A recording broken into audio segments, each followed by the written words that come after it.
Assalamualaikum warahmatullahi wabarakatuh. Salam sejahtera bagi kita semua. Perkenalkan, nama saya Dr. Retno Cahyaningati, SEM Akun dengan NIDN 0723039503. Saya sebagai dosen program studi akuntansi Fakultas Ekonomi dan Bisnis Institut Teknologi dan Bisnis Widyagama Lumajang dengan bidang keilmuan akuntansi keuangan. Untuk fokus keilmuan pada akuntansi entitas mikro, kecil, dan menengah atau UMKM. Pada kesempatan kali ini saya akan mendemonstrasikan proses pembelajaran pada mata kuliah akuntansi UMKM dengan materi praktik siklus akuntansi dan penyusunan laporan keuangan UMKM jasa.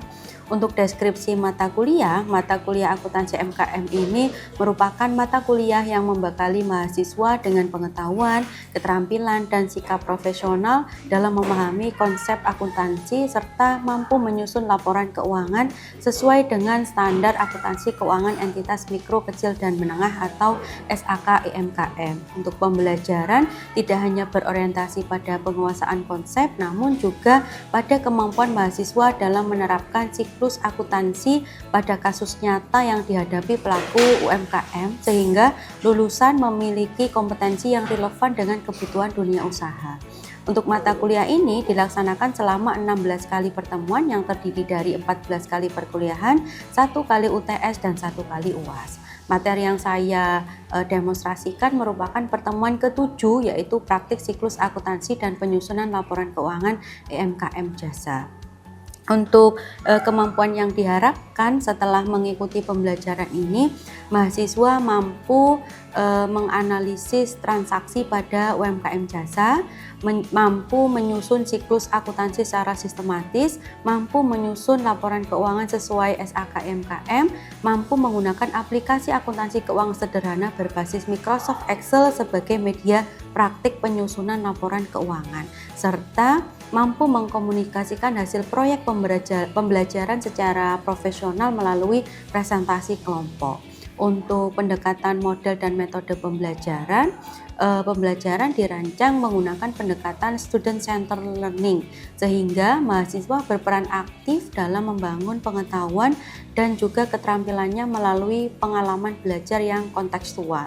Model pembelajaran yang digunakan adalah project based learning, yaitu mahasiswa melaksanakan proyek pembelajaran berupa pendampingan kepada UMKM jasa dalam menyusun laporan keuangan sesuai SAK UMKM. Adapun metode pembelajaran yang digunakan meliputi ceramah, interaktif, tanya jawab, demonstrasi, diskusi kelompok, presentasi, pemberian umpan balik, dan juga refleksi pembelajaran. Untuk media dan sumber belajar, media pembelajaran yang saya gunakan meliputi slide presentasi, contoh bukti transaksi UMKM jasa, LCD proyektor, serta aplikasi akuntansi keuangan sederhana berbasis Microsoft Excel sebagai media praktik penyusunan siklus akuntansi dan laporan keuangan sesuai SAK UMKM. Untuk sumber belajar sendiri yang saya gunakan yaitu yang pertama ada Ikatan Akuntansi Indonesia 2018 terkait dengan SAK UMKM, kemudian Solihin Muhammad Rijalus dan kawan-kawan akuntansi UMKM, serta Rahayu tahun 2020 akuntansi sesuai standar SAK UMKM. Dalam demonstrasi pembelajaran saya menerapkan prinsip delivery, interaction, dan assessment atau DIA. Pada aspek delivery saya mengawali pembelajaran dengan persepsi untuk menghubungkan materi sebelumnya dengan materi yang akan dipelajari. Selanjutnya saya menyampaikan tujuan pembelajaran, memfasilitasi mahasiswa memahami konsep siklus akuntansi, kemudian mendemonstrasikan penyusunan laporan menggunakan aplikasi akuntansi keuangan sederhana berbasis Microsoft Excel agar mahasiswa memperoleh pengalaman belajar yang aplikatif dan sesuai dengan kebutuhan UMKM. Sedangkan pada aspek interaction, saya membangun pembelajaran yang aktif melalui pertanyaan pemantik, diskusi, presentasi hasil proyek pembelajaran, tanya jawab, serta pemberian umpan balik. Interaksi ini itu mendorong mahasiswa berpikir kritis, bekerja sama dalam kelompok, mengkomunikasikan hasil pekerjaannya, dan mampu memberikan solusi terhadap permasalahan yang ditemukan selama proses pendampingan UMKM. Kemudian untuk pada aspek assessment, saya menerapkan asesmen formatif dan asesmen autentik. Penilaian dilakukan terhadap proses maupun hasil pembelajaran menggunakan rubrik penilaian yang meliputi keaktifan mahasiswa dalam diskusi, kemampuan bekerja sama dalam kelompok, ketetapan penyusunan laporan keuangan yang sesuai dengan SAK MKM, kualitas presentasi, dan kemampuan menjawab pertanyaan, serta kemampuan melakukan refleksi terhadap hasil proyek pembelajaran. Sebagai bentuk pelaksanaan Tridharma perguruan tinggi, khususnya pada bidang penelitian dan pengembangan ilmu pengetahuan, saya telah menghasilkan karya ilmiah sebuah buku referensi yang berjudul Inovasi sebagai Kunci Keberhasilan UMKM yang disusun berdasarkan hasil penelitian. Buku tersebut merupakan wujud diseminasi hasil penelitian yang bertujuan memberikan kontribusi ilmiah dan dalam pengembangan konsep dan praktik inovasi pada UMKM. Kemudian selain itu saya juga berkontribusi sebagai penulis dalam sebuah book chapter yang berjudul Akuntansi UMKM. Melalui karya tersebut saya menguraikan konsep, prinsip, dan penerapan akuntansi pada UMKM sebagai upaya mendukung peningkatan literasi keuangan dan tata kelola usaha yang lebih baik. Untuk kedua karya ilmiah tersebut merupakan bentuk komitmen saya dalam melaksanakan Tridharma perguruan tinggi melalui pengembangan ilmu pengetahuan, penyebarluasan hasil penelitian, serta pemberian kontribusi nyata bagi peningkatan kualitas pendidikan, penelitian, dan juga pengabdian kepada masyarakat.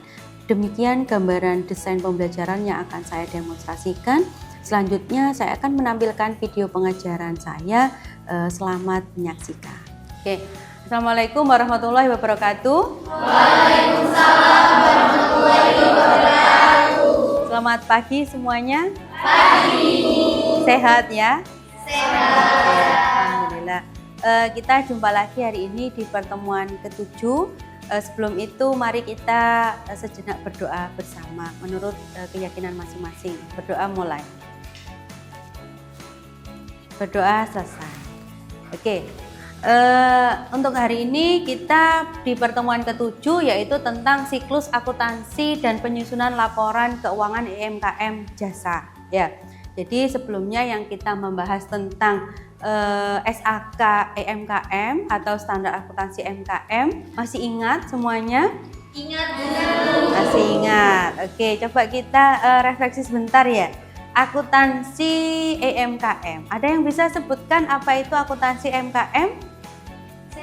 Oke, Nafilsa, silahkan Nafilsa. Akuntansi MKM kan terdiri dari dua kata ya Bu, ada akuntansi sama MKM. Kalau akuntansi sendiri itu proses mencatat, mengklasifikasi, kemudian menganalisis dan juga menyusun laporan, menyusun transaksi keuangan hingga menjadi laporan keuangan yang utuh. Sedangkan kalau MKM sendiri itu singkatan dari entitas mikro, kecil, dan juga menengah. Jadi pengertian dari akuntansi MKM sendiri itu merupakan proses mencatat, mengklasifikasi, menganalisis, dan juga menyusun laporan keuangan hingga menjadi laporan keuangan yang utuh sesuai dengan kebutuhan usaha tersebut. Pinter, pada bidang atau pada sektor EMKM gitu ya, atau UMKM gitu ya. Jadi sebenarnya sama pengertian dari akuntansi sendiri, cuma kita lebih spesifik pada MKM gitu ya. Kemudian ada yang masih ingat ada berapa laporan EMKM sesuai dengan standar? Ayo, ada berapa? Ada 3. Oke. Ada yang masih ingat? Sebutkan apa aja? Saya Bu. Oke, Novi. Ada 3 jenis. Yang pertama itu ada laporan posisi keuangan atau neraca. Terus yang kedua ada laporan laba rugi. Yang ketiga ada catatan atas laporan keuangan atau CALK. Betul, terima kasih ya Novi. Jadi memang di SAK MKM sendiri kita lebih sederhana, hanya ada 3 laporan keuangan ya, jadi tidak lagi 5 dalam hal ini karena kita lebih spesifik fokuskan pada bidang yang lebih sederhana yaitu EMKM. EMKM itu bahasa dari standar ya, E-nya entitas, mikro, kecil, dan menengah, Kalau UMKM itu bahasa pengklasifikasian. Ya, kayak gitu. U-nya usaha. Jadi usaha dan entitas itu kurang lebih sama. Gitu ya? Bu, tadi saya izin bertanya, itu kan tadi yang dibahas hanya 3 laporan keuangan gitu Bu. Nah tapi jika lebih itu bagaimana Bu? Oh, pertanyaan yang bagus sekali. Siapa namanya? Aziza. Aziza. Oke, terima kasih Aziza. Jadi dalam SAK itu memang yang wajib itu 3. Tapi kalau lebih apakah boleh Bu? Sangat boleh. Itu lebih baik karena dalam hal ini berarti UMKM yang mampu menyusun 5 laporan keuangan itu istilahnya dia lebih kompeten kayak gitu ya. Itu lebih baik dan itu diperbolehkan. Minimalnya 3, dalam aturan 3 itu boleh. Kalau lebih itu jauh lebih baik gitu ya. Kalau 5 berarti ditambah apa? Laporan ekuitas dan laporan arus kas. Pinter, sehingga lengkap gitu ya. Pinter semuanya. Oke, lanjut ya, kita materi ke pertemuan 7 ini. Nanti untuk evaluasinya kita partisipatifnya itu 20%, proyeknya 25%, partisipatif 25%, proyeknya 25%, tugasnya 5%, kuis 5%, UTS dan UAS 20%. Ini untuk penilaiannya, gitu ya.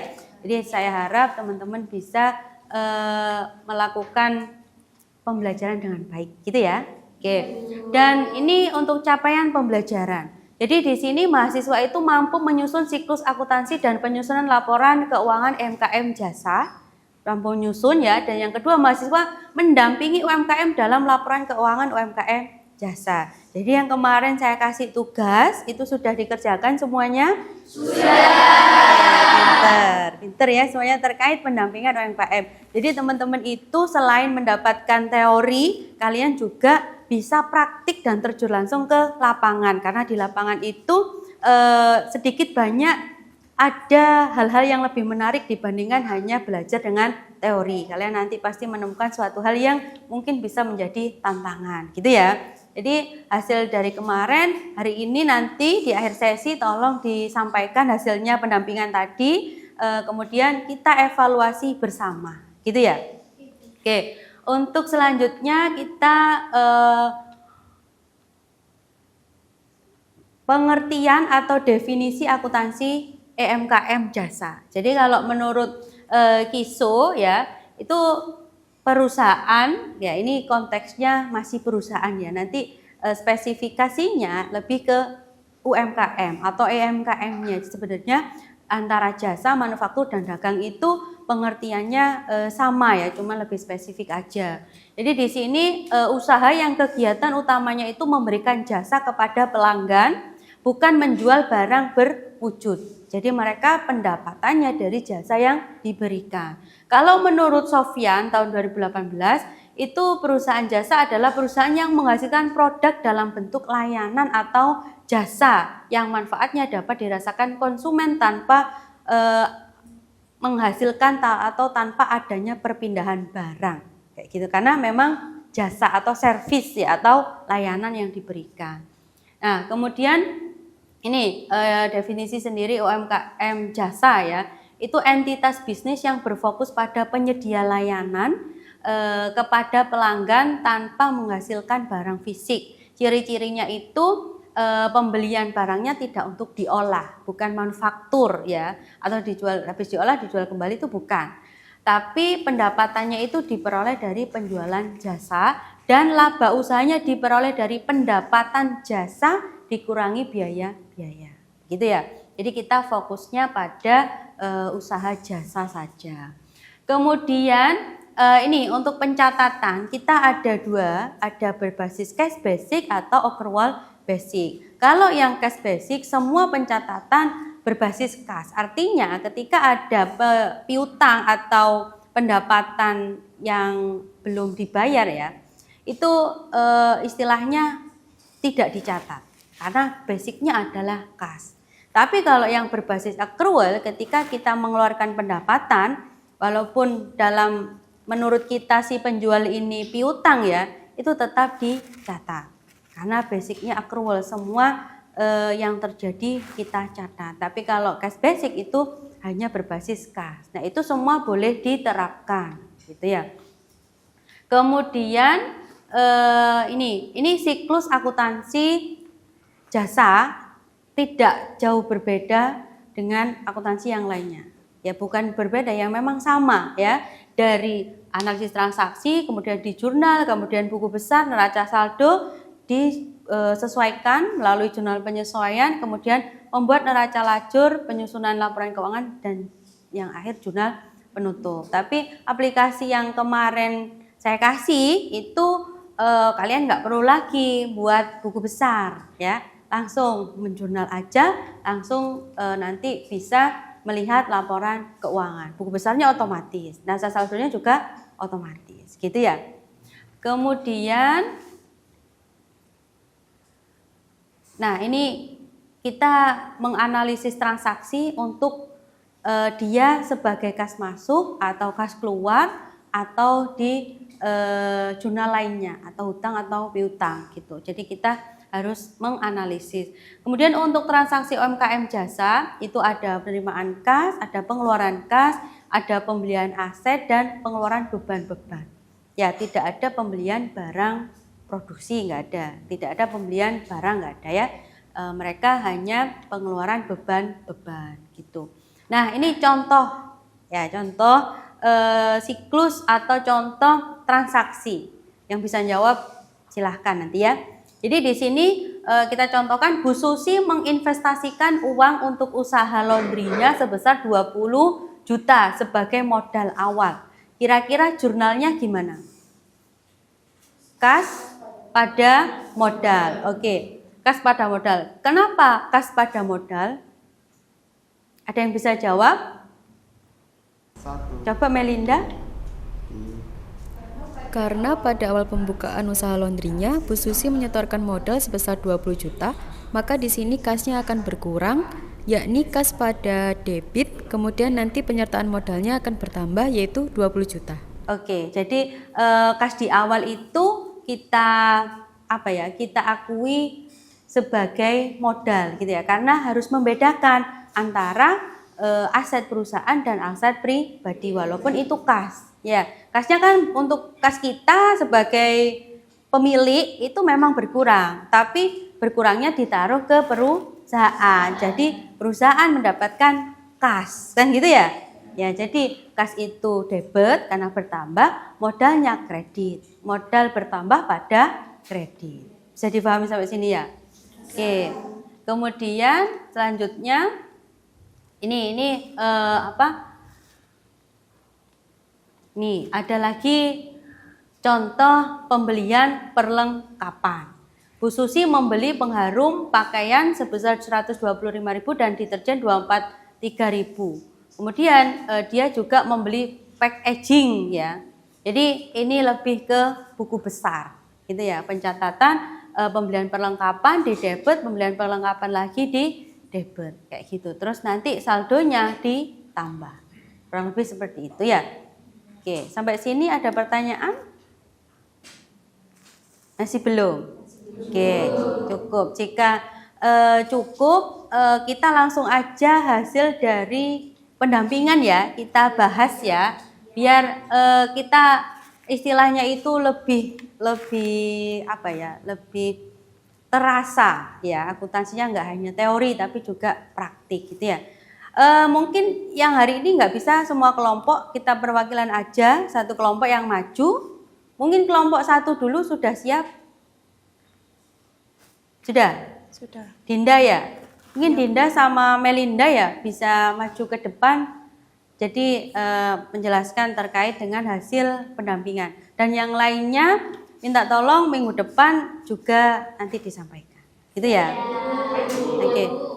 Silakan Dinda dan Melinda bisa maju ke depan untuk menjelaskan.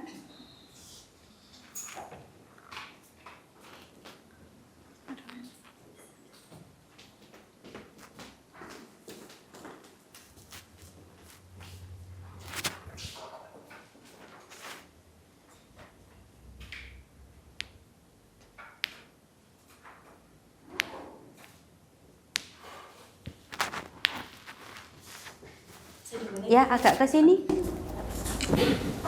Assalamualaikum warahmatullahi wabarakatuh. Waalaikumsalam warahmatullahi wabarakatuh. Pada kesempatan kali ini kami akan memaparkan hasil dari pendampingan UMKM Salon Cantik beralamat di Jenderal Sudirman, Kabupaten Lumajang selama 1 bulan. Permisi agak ke sinian ya? Oh, boleh. Iya. Santai aja, Rilek. Mau Silakan. dilanjut apa diulangi? Ya, dilanjut. Oke. Jadi kami di sini akan melakukan pendampingan selama 1 bulan terakhir. Jadi ada beberapa transaksi nantinya yang telah dilakukan oleh Salon Cantika tersebut. Nah, di sini kami akan membuatkan laporan keuangan sederhananya yang berbasis Excel. Jadi tidak menggunakan laporan secara manual gitu. Mungkin yang pertama kita mulai dari transaksi awal.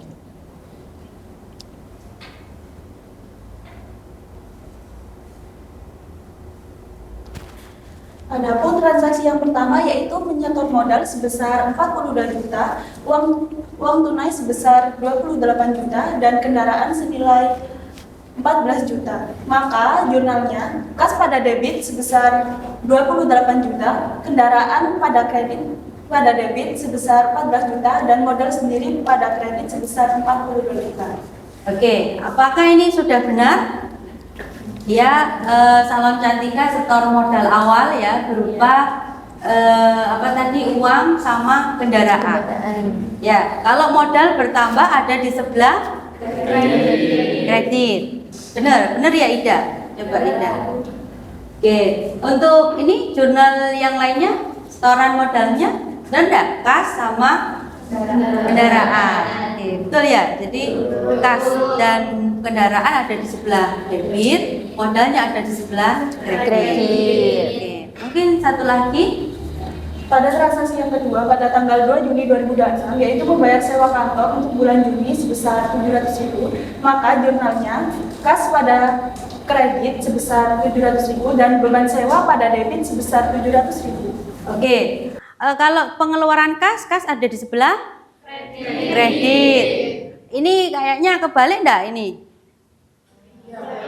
Kebalik harusnya. Iya, sebenarnya ini benar, kasnya di kredit, cuman posisinya aja ya yang kebalik ya Dinda ya. Jadi tolong ini dibetulkan kasnya yang di bawah gitu ya, biar sesuai kriteria seperti itu. Oke, mungkin cukup dari contoh transaksi, bisa lanjut ke itu apa laporan laba ruginya. Mungkin kita lihat Salon Cantika dapat laba berapa untuk per bulannya.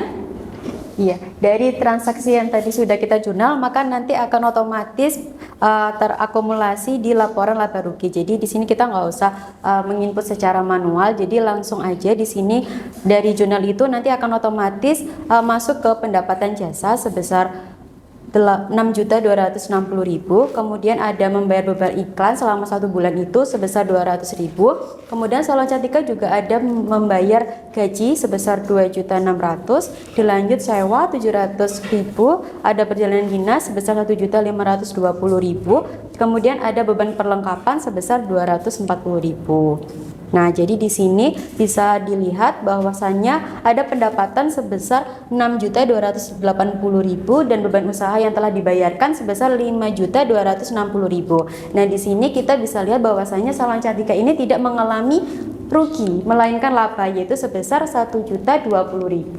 Oke, laba berarti ya. Oke, lanjut arus kasnya mungkin. Oke. Nah, di sini selama 1 bulan itu arus kas dari Salon Cantika kita bisa lihat dari aktivitas operasional itu sebesar 1.600.000. Kemudian dari investasi sebesar 700.000, ada kas bersih dari pendanaan sebesar 19.700.000. Nah, di sini tidak minus Ibu untuk arus kasnya, melainkan iya. Berarti kasnya 17.400. Iya. Kita lihat di laporan posisi keuangan. Apakah jumlah kas pada laporan posisi keuangan sama dengan arus kas? Oh, sama. Berarti bisa dikatakan benar. Ya.